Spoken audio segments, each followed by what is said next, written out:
Hello friends, welcome back to my channel. இன்றைக்கி நம்ம வந்து சாக்லேட் கேக் எப்படி பண்ணுறதுன்னு பார்க்கலாம். முதல்ல ஒரு மிக்சிங் பவுலில் 1 கப் மைதா சேர்த்துக்கலாம். இது கூடவே வந்து கொக்கோ பவுடர், இப்போ இதிலே வந்து பேக்கிங் பவுடர், பேக்கிங் சோடா, அப்புறம் சால்ட், இது 3 சேர்த்துக்கலாம்.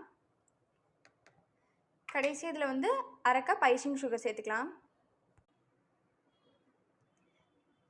இப்போ இதை வந்து நல்லா மிக்ஸ் பண்ணிவிட்டு ஒரு தடவை சலிச்சு எடுத்துக்கோங்க. இப்போ இதிலேயே இன்னொரு மிக்சிங் பவுலில் நம்ம வந்து உருக்கின வெண்ணெயை சேர்த்து வச்சுருக்கோம். அதில் நம்ம 1/3 கப் வந்து தயிர் சேர்த்துக்கலாம். வந்து நம்ம சலிச்சு வச்சுருக்க ட்ரை இன்க்ரீடியன்ஸை கொஞ்சம் கொஞ்சமாக ஆட் பண்ணி மிக்ஸ் பண்ணிக்கோங்க. கொஞ்சம் கொஞ்சமாக பாலும் சேர்த்துக்கோங்க. இப்போ ஒரு ஹார்ட் ஷேப் டின்னில் வந்து நான் வந்து அந்த கேக் பேட்டரை ஊற்றிக்க போகிறேன். பட்டர் பேப்பரும் போட்டு வச்சிட்டேன். இப்போ இந்த கேக் பேட்டரை ஊற்றினதுக்கப்புறம் 2 தடவை டேப் பண்ணிட்டு ஜிக்ஸாக் டிசைன் போட்டுக்கோங்க. இப்போ ஒரு ப்ரீஹீட் பண்ண கடாயில் கேக் பேட்டரை வச்சாச்சு. இதை வந்து மூடி மீடியம் ஃப்ளேமில் வச்சு ஒரு 30 to 35 மினிட்ஸ் பேக் பண்ணி எடுத்துக்கலாம். இப்போ ஐசிங் சுகர் எப்படி பண்ணுறதுன்னு பார்க்கலாம். ஒரு மிக்ஸி ஜாரில் வந்து நீங்கள் சர்க்கரையும் கார்ன்ஃப்ளவரும் போட்டு அரைச்சிங்கன்னா ஐசிங் சுகர் ரெடி. இப்போ வந்து சுகர் சிரப்புக்கு நான் வந்து 1/2 கப் தண்ணி எடுத்துருக்கேன். இதிலே நம்ம ரெடி பண்ணி வச்ச ஐசிங் சுகரையும் ஒரு 3 டேபிள் ஸ்பூன் சேர்த்துக்கலாம்.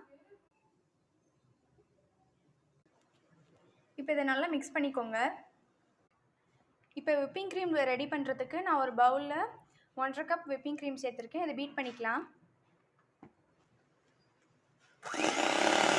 விப்பிங் க்ரீம் நல்லா ஸ்டிஃப் பிக்ஸோடு ரெடி ஆகிடுச்சு. இதை வந்து கொஞ்சம் நேரம் ஃப்ரிட்ஜில் வச்சுக்கோங்க. ஃப்ரெண்ட்ஸ், நம்மளோட கேக் வெந்துருச்சான்னு பார்க்க வந்து இப்போ நான் வந்து ஒரு ஸ்டிக்கை இன்சர்ட் பண்ணி பார்க்குறேன். பார்த்தீங்களா, ஒட்டவே இல்லை. அதனால் கேக் வெந்துருச்சு. இப்போ இதை எடுத்து ஆற வச்சிடலாம். ஃப்ரெண்ட்ஸ், இப்போ கேக்கை டீமோல்டு பண்ணிடலாம். ஃப்ரெண்ட்ஸ், நம்ம கேக் சூப்பர் சாஃப்டாக வந்திருக்கு.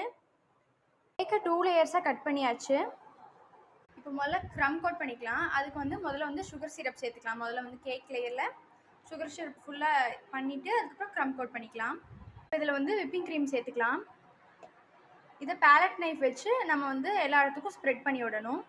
இப்போ இதிலே வந்து செகண்ட் லேயரும் வச்சிடலாம். அவ்வளோதான் ஃப்ரெண்ட்ஸ், நம்ம கேக் ரெடி ஆகிடுச்சு. எப்படி இருக்குன்னு பாருங்கள். சும்மா ஒரு நார்மல் டிசைன் தான் போட்டிருக்கேன். பாய்.